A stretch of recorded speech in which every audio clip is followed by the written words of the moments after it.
Oui, Merci. pour 7 minutes. Hein. Je vais essayer.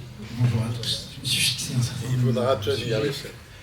Tout d'abord, merci Samuel, merci à la Maison des Potes, merci à toutes les personnes présentes pour cette invitation. C'est vraiment un honneur de contribuer aux travaux, d'avancer. Parce que je voulais commencer par ces nobles valeurs qui sont liberté, égalité, fraternité.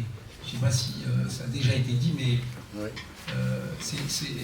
ces valeurs, elles sont sur les frontons de nos bâtiments publics, mais surtout, elles sont sur les frontons des écoles.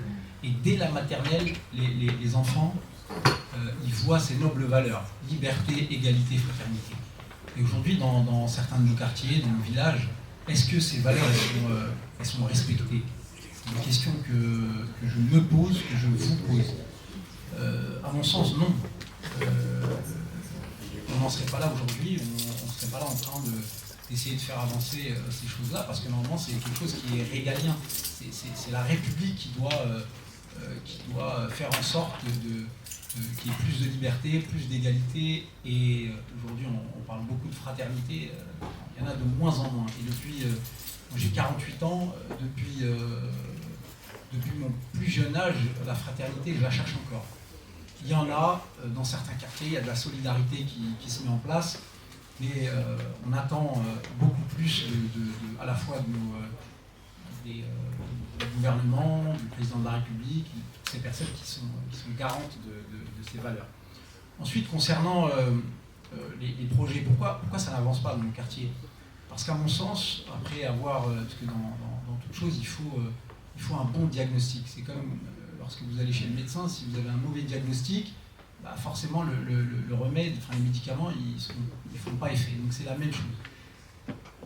Moi j'ai compris que c'était un problème de mise en place de projets. C'est-à-dire que en tant qu'élu ou en tant que représentant de la société civile, on va mettre en place des actions, mais malheureusement elles ne sont pas soutenues à 100%. On nous impose des choses qu'on nous fait descendre, alors que les projets, ils doivent être ascendants et non descendants. Et ça, c'est un premier mal, entre guillemets, dans nos quartiers et dans nos villes. Ensuite, on parle beaucoup de vivre. Moi, j'aime bien le faire ensemble.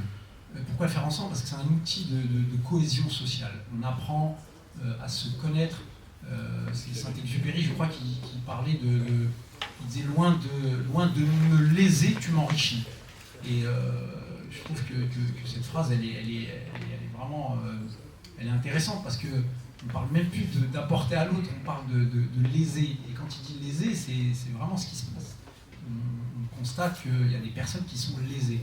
Et l'échange, les rencontres, la diversité culturelle, ethnique ou autre, pour moi c'est une richesse pour les habitants de ces quartiers, parce qu'ils viennent pour une grande majorité, ils viennent effectivement pour leurs parents, parce qu'on est quand même à la 3, voire 4, voire 5e génération.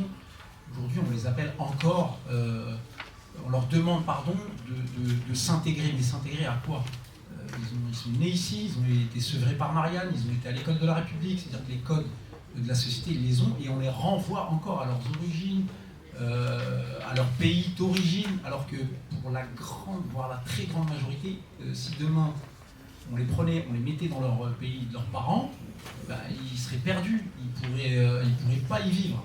Et on leur renvoie encore, ça aussi c'est un échec flagrant de la société.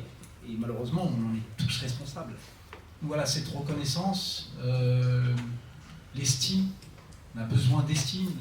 Aujourd'hui, cette jeunesse, elle a besoin d'estime. Lorsqu'on te dit, tu peux y arriver, si d'autres l'ont fait, tu vas pouvoir toi aussi, eh ben, je pense que là, on aura gagné. Alors qu'on a des pépites, on a vraiment des... vous savez, j'aime bien utiliser l'exemple du diamant. Quand on le trouve, il est brut, il ne vaut rien. C'est une fois taillé, qu'il a de la valeur et qu'il arrive à s'émanciper et à faire de grandes choses. On a beaucoup d'exemples dans ces quartiers. J'ai à l'esprit encore une petite anecdote. J'ai un enfant, il a 17-18 ans, il avait réussi à créer une espèce de tétine rétractable avec la source de chaleur. Et la tétine, lorsqu'elle tombait, elle se rétractait. Du coup, au niveau hygiène, c'était formidable. Et je lui ai posé la question, je lui ai dit, mais attends, un projet comme ça, toutes les banques, elles financent. Pourquoi? Parce qu'il y a c'est d'utilité publique. Et lorsque, effectivement, je l'avais accompagné chez certaines banques, et bien, effectivement, il n'a pas eu, ils n'ont pas du tout cru en son projet, mais ce n'est pas le projet en lui-même.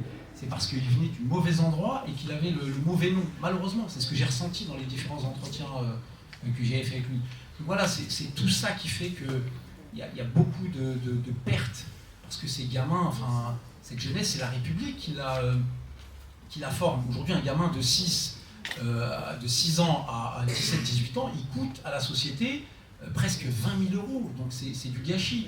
Donc aujourd'hui, ces gamins, s'ils partent vers d'autres horizons, malheureusement, c'est la France qui perd ses pépites, qui perd ses talents.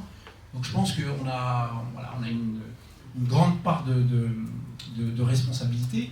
Et un élément important, c'est que, je ne sais plus qui parlait des luttes. Toutes les avancées qu'il y a eu dans ce pays ou ailleurs, dans le monde, elles ont été faites parce que nous avons lutté. On a fait en sorte de pointer le problème, entre guillemets les mots, MAUX, et on s'est battu pour, et on a avancé. C'est ce que fait aujourd'hui la Maison des Potes, c'est ce que font un certain nombre d'associations, et donc il faut continuer à lutter quand on pense que ce combat est noble.